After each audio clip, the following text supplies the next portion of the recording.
শেষ দিনে রোমাঞ্চের অপেক্ষায় রাওয়ালপিন্ডি টেস্ট। রাওয়ালপিন্ডি টেস্টের জয়ের জন্য বাংলাদেশের প্রয়োজন আরও 143 রান, অন্যদিকে পাকিস্তানের প্রয়োজন 10 উইকেট। পঞ্চম দিনে এই রান তোলা মোটেও সহজ হবে না বাংলাদেশের ব্যাটারদের জন্য। পাশাপাশি বৃষ্টিরও সম্ভাবনা আছে রাওয়ালপিন্ডিতে, তাতে কমে আসতে পারে দিনের মোট ওভারের সংখ্যা।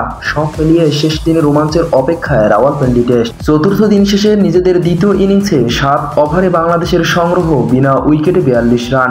31 রান নিয়ে উইকেটে আছেন জাকির হাসান এবং অপরাজিত ব্যাটার সাদমান ইসলামের সংগ্রহ 9 রান। 185 রানের লক্ষ্য তারায় চতুর্থ দিনের শেষ বিকেলে ব্যাট করতে নামে দারুণ শুরু করেছে বাংলাদেশ। বিশেষ করে জাকির হাসান শুরু থেকেই আক্রমণাত্মক ব্যাটিং করে, তাতে এখন পর্যন্ত সফল এই ব্যাটার।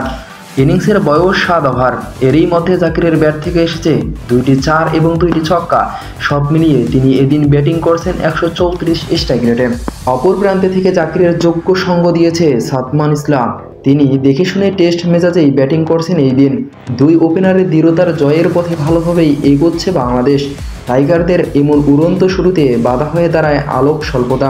চা বিরতির পর 1 ওভার খেলা হয়েই বন্ধ হয়ে যায় রাওয়ালপিন্ডির চতুর্থ দিন। রাওয়ালপিন্ডির আকাশে দেখা যায় ঘন কালো মেঘ, জ্বালানো হয় স্টেডিয়ামের সব কটি ফ্লাড লাইট। তবে ম্যাচ উপযোগী আলো নেই বলে খেলা বন্ধ করে দেন আম্পায়াররা। এরই মধ্যে মাঠকর্মীরা পিচ ঢেকে দেন। কিছুক্ষণ পরেই নামে বৃষ্টি। তখন এই দিনের খেলা প্রায় ঘন্টা দেড়েক বাকি ছিল। তবে ভারী বৃষ্টি হওয়ায় আউটফিল্ডে পানি জমে।